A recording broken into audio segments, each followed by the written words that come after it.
What's up, guys? How's it going? And welcome to the offseason for the New Orleans Pelicans. So, we came up a little bit short. We ended up losing in the first round to the Clippers 4-2. So we're going to simulate the rest of these playoffs and see how everything shakes out. It's not going to be the Cavaliers winning the championship this time because they got knocked out by the Pacers. Very strange how that happened. And Spurs and Bulls, some of the usual suspects if you play much 2K in the finals, and the Bulls would win the finals, which also happens a lot in 2K. So these are some of the player retirees. Tim Duncan is going to be retired, and Manu Ginobili is retired. That's very good news for me because I play in the Western Conference, and the Spurs now became significantly easier to play and hopefully to beat. So we're going to go into the offseason here, and we do have a really high draft pick, hopefully, through trade with the 76ers. It was projected to be the #1 overall pick, but it ended up being the #3 overall pick, which ended up really hurting us because the guys that went #1 and #2 were guys that I really wanted to pick up. But first things first, we got to get a new head coach. I'm not a big fan of Monty Williams. I never have been. I think that we can do a little bit better than him, just a coach with an entire scheme-wise. So the first thing we're going to do is pick up Kevin McHale as a head coach. The main reason I hired him is because he had a coaching legend badge, and that was one of the goals to be completed. And the owner has not been overly thrilled with us, so it's important to make him happy. And for some reason, Kevin McHale is rated as a really good coach in this game, which is kind of funny because in real life he has been criticized for not being the best at it a lot. And Randy Whitman also rated as a really good coach in this game. Same problems in real life, which not sure how that worked out, but we would wind up extending an offer to Kyle O'Quinn as well. I do want to bring him back as our backup center off the bench. He's been really effective. So the one thing that we were looking for in this draft is a center for the future, perhaps to build around, but unfortunately the two really good centers immediately go 1 and 2 in Jahlil Okafor and Karl Anthony Towns, so we're not going to get one of the big center prospects. So unless I was to trade for them or draft a lower rated center, but we are really in win now mode because Anthony Davis is at the peak of his career. We're starting to build a nice team around him. We would pick up some good role players when free agency eventually hits as well. So we just ended up drafting the best player available, which was Emmanuel Mudiay.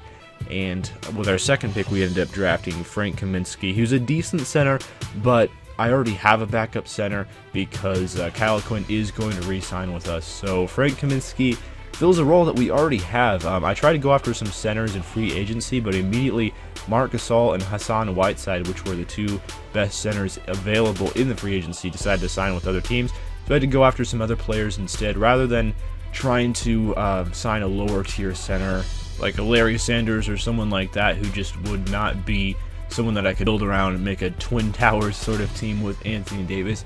I decided to just go after good talent, so I picked up Chris Middleton, who's a really good young shooting guard, so he's going to be starting in the future. And also we pick up Wilson Chandler, who's going to be a nice sixth man off the bench. We also ended up signing Thomas Robinson, who's going to be our backup power forward. He can play a few minutes at center as well. He's much more athletic than Kyle O'Quinn, and he's the same height, so he will be better defensively. Thomas Robinson does have his struggles on defense in real life, as I well know by being a Portland Trail Blazers fan. But in this game, he's really athletic, and that's the main thing that counts on defense. And other than that, the free agency would go rather uneventfully. I think we picked up a couple smaller pieces, but this is what the roster looks like so far. Anthony Davis has progressed all the way up to a 96 overall, which is amazing. And Drew Holiday and Tyreke Evans have progressed nicely as well. Those are our three main guys, and Chris Middleton is almost that fourth guy. So we almost have a starting lineup. We just don't have a starting center because Kyle O'Quinn just is not quite there. He has a decent rating. He's rated 80, but he's not there on the defensive end. He really cannot protect the rim at all. So we end up going for our franchise center within a trade. I thought this was a really good idea for both teams here. The Pistons kind of suck, and they're in the rebuilding phase, so it would be smart for them to trade away their current superstar for two future stars that they can perhaps build around. And I did trade away both of the rookies in Frank Kaminsky as well as Emmanuel Mudiay. The one thing is I'm not a big fan of rookies at all for the most part, and also we're in win now mode, so rookies aren't that helpful. Yeah, in 2 or 3 seasons they're going to be really good, but right now not so much, and our objective is winning this year or perhaps next year at the worst. So for a team that's looking to win now, it's a good idea to pick up the talent that's going to be effective right now.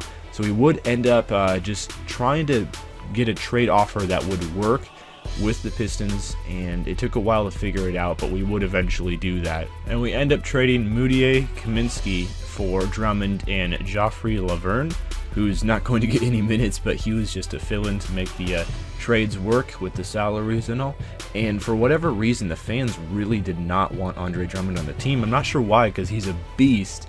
And now we have the Twin Towers. I love building around big guys, especially in 2K. And this is what we're going to be doing. Anthony Davis and Andre Drummond, really the two best players on this team, even though Drew Holiday is in that conversation. But Drew Holiday is more my playmaker than a big scorer or anything like that, at least the way that I play. So in our next game, we're going to be playing against the Houston Rockets for the first game of the season. I'm excited for that. It's going to be Drummond versus Howard, and I guess Anthony Davis versus whoever the starting Rockets power forward is at this point.